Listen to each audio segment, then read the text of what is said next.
5 जुगाड़ू बहू का कपड़े का घर और रसोई। साक्षी, तनीषा, मालती, सुशीला काकी के कपड़े सिल गए हैं। उन्हें दे आओ, मैं तब तक प्रियंका और पूनम के साथ खाने की तैयारी कर लेती हूँ। अपनी सबसे बड़ी जेठानी उर्मिला की बात सुनकर साक्षी तनीषा सिले हुए कपड़ों को ले जा रही होती हैं कि तभी मालती सुशीला खुद ही अपने कपड़े लेने के लिए उनके घर आती हैं। अरे उर्मिला, हमारे कपड़े सिले या नहीं? कल हमें शादी में पहन कर जाने हैं। अरे काकी, सिल गए हैं, वही तो देने के लिए आ रही थी। ये लीजिए। मैं तो पहले से ही जानती थी कि तुम पांचों के हाथों में तो सिलाई का जादू है, और जादू पूरे गांव में तुम पांचों से अच्छी सिलाई कोई कर ही नहीं सकता। ये लो तुम्हारे सिलाई के पैसे। आप दोनों खड़े क्यों हैं? बैठिए।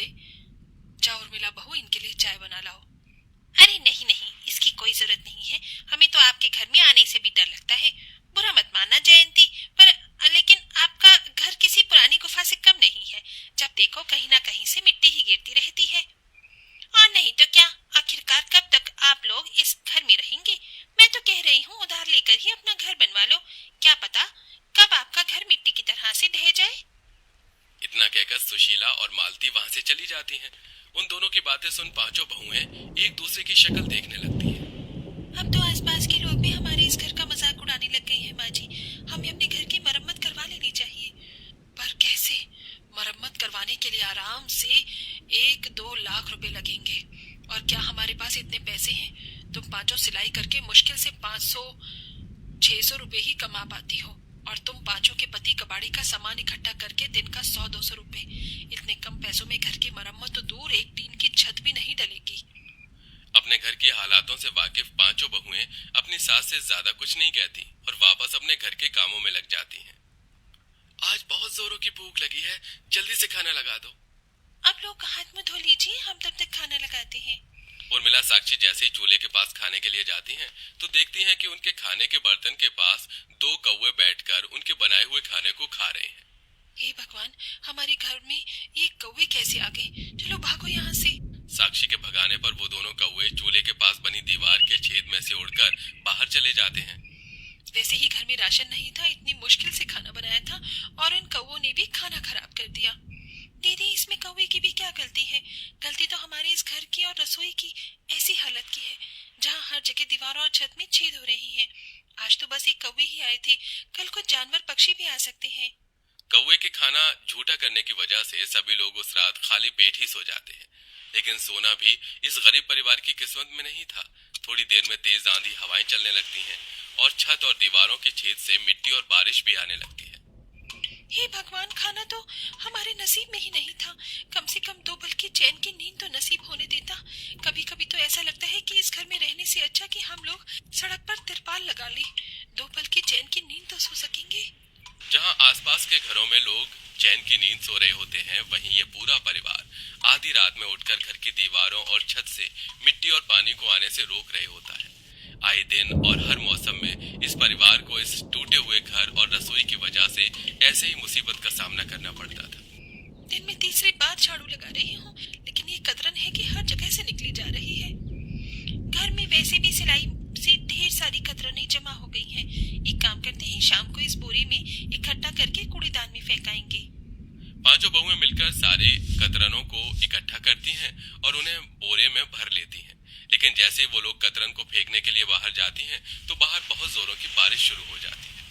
बारिश तो बहुत तेज हो रही है।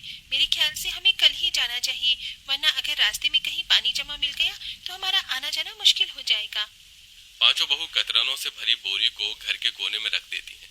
अगले दिन होते ही वो जैसे बोरी को फेंकने के लिए जाती हैं तो उनके पड़ोस में रहने वाली माधवी नाम की एक बूढ़ी औरत उनके पास आती है। लगता है तुम लोग कहीं जा रही हो। हाँ काकी, इन कतरनों को फेंकने जा रहे थे। आपको कुछ काम था क्या? हाँ बिटिया, वो परसों जो आंधी आई थी ना, जिसकी वजह से हमारी पुरानी वाली झोपड़ी टूट गई थी, तो हमने एक नई झोपड़ी बनाई है। लेकिन अभी तक दहलीज और खिड़कियों के दरवाजे तैयार नहीं हो पाए, इसलिए मैं तुम पांचों के पास ये कपड़ा लेकर आई थी। इस कपड़े से तुम पांचों 3-4 पर्दे बना दो। जब तक घर पर दरवाजा बंद नहीं होगा तब तक हम लोग उसमें कैसे रहेंगे? हाँ, फिक्र मत करिए, हम ये कतरनें फेंककर शाम तक आपके घर के पर्दे तैयार कर देंगे। पांचों बहुएं कतरनों की बोरी को ले जाकर कूड़ेदान में फेंककर घर आ जाती हैं। उस औरत के दिए हुए बड़े से कपड़े से पर्दे बनाने लगती हैं। ये दरवाजे पर लगाने वाला पर्दा दरवाजे से माप लेती हूँ, कहीं छोटा ना पड़ जाए। प्रियंका उस पर्दे को लेकर अपने घर के दरवाजे से नाप रही होती है, जिसे नापते नापते प्रियंका वहीं खड़े होकर कुछ सोचने लगती है और अचानक दौड़ती हुई बाकी बहुओं के पास आती है, जिसे देख उर्मिला। क्या हुआ प्रियंका, तुम ऐसी दौड़ती हुई क्यों आई? मुझे पता चल गया है कि अब हम कैसे अपने इस टूटे फूटे घर की मरम्मत कर सकते हैं, वो भी बिना पैसे के। इस घर को सुंदर से घर में बदल सकते हैं। वो कैसे? हमारे घर की दीवारों और छत में जहाँ जहाँ छेद हो रहे हैं, हम उन्हें चिकनी मिट्टी से भर कर देंगे और उसकी सूखने के बाद हम लोग रंग बिरंगे कपड़ों को सिलकर आपस में जोड़ लेंगे और उससे अपने घर की छत, दरवाजों, खिड़कियों, दीवारों को अच्छे से ढक देंगे, जिससे हमारे घर की मरम्मत भी हो जाएगी और हमारा घर काफी सुंदर भी लगेगा। तुम्हारे कहने का मतलब है कि हम कपड़ों का घर बनाएंगे? हाँ, और वैसे भी अब तो बारिश का मौसम भी खत्म हो चुका है, कुछ समय में ठंडा मौसम शुरू हो जाएगा। हमारे पास इतने तो पैसे हैं ही नहीं कि हम लोग ठंड में कोई हीटर लगा सकें, लेकिन अगर हम अपने घर को कपड़ों के घर में बदल देंगे तो आराम से ठंड में भी रह सकेंगे। गर्मी में हमारा घर ज्यादा गर्म नहीं होगा और बरसात में भी ज्यादातर कपड़े पानी को सोख लेंगे।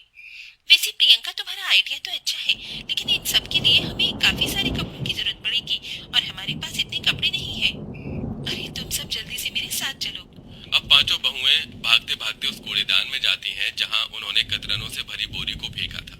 सभी बहुएं उस बोरी को वापस कूड़ेदान से अपने घर ले आती हैं। कपड़े का घर बनाने के लिए हमारे पास ढेर सारी कतरन है। हम सभी कतरनों को आपस में जोड़कर अपनी सिलाई मशीन की मदद से सिएंगे और इससे बड़े बड़े कपड़े तैयार कर लेंगे। अब पांचों जुगाड़ू बहुएं कतरन को सुई धागे और सिलाई मशीन की मदद से आपस में जोड़ने लगती हैं और देखते ही देखते वो लोग उस मामूली कतरनों से काफी सुंदर सुंदर बड़े से कपड़े तैयार कर लेती हैं। कभी सोचा भी नहीं था कि कतरनों को मिलाकर सुंदर सा कपड़ा घर तैयार हो सकता है। मुझसे और इंतजार नहीं होता, मुझे अपने कपड़ों के बने हुए घर को जल्द से जल्द देखना है।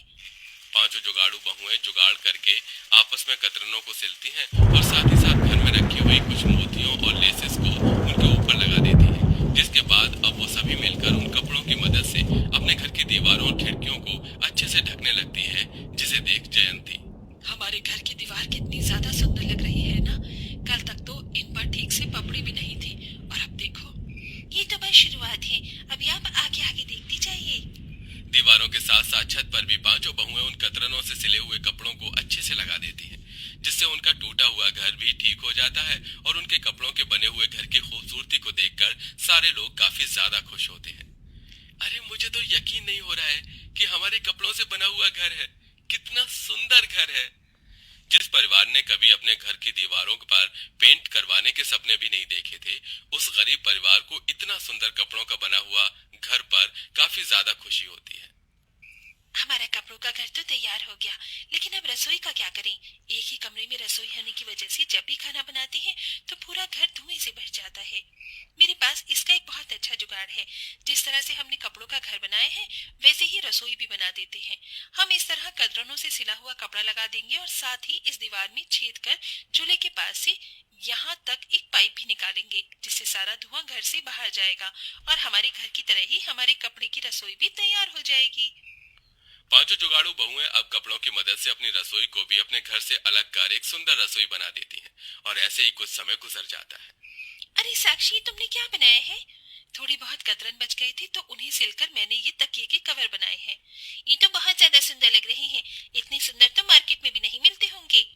अगर मार्केट में नहीं मिलते तो क्या हम इन्हें बनाकर बेच सकते हैं ना? लोगों के कपड़े सिलने के बाद जो हमारे पास कतरन बचेगी ना, हम उनसे ऐसे ही तकिए के कवर, चादर और घर में सजाने के लिए छोटी छोटी चीज बनाएंगे और उन्हें बेचकर इस घर को चलाने में अपने अपने पतियों की मदद करेंगे।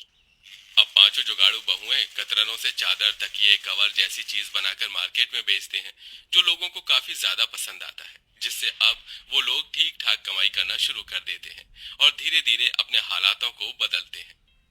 क्या आपने भी कभी कोई काम जुगाड़ से किया है? अगर किया है तो हमें कमेंट में जरूर बताइए।